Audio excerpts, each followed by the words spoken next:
some mushy pea, some black pepper, and salt. If you want, you can add chili flakes. You can avoid according to your kids. If they are too little, less black pepper or no black pepper.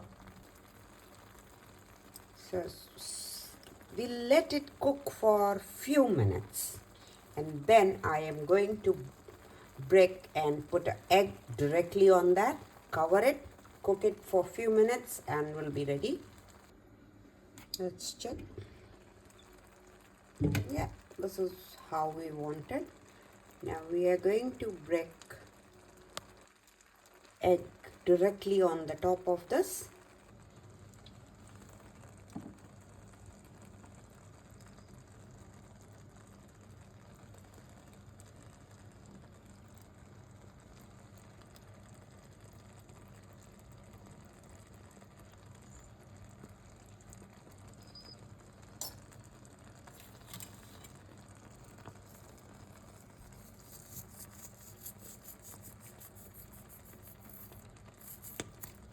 Salt and black pepper.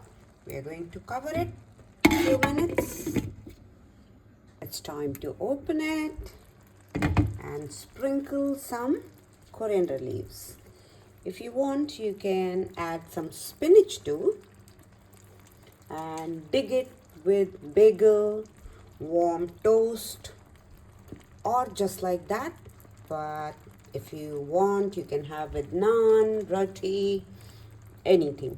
But it will be such a healthy breakfast in the morning, and I'm sure my family is going to love. And when they are digging, I'm going to take their click.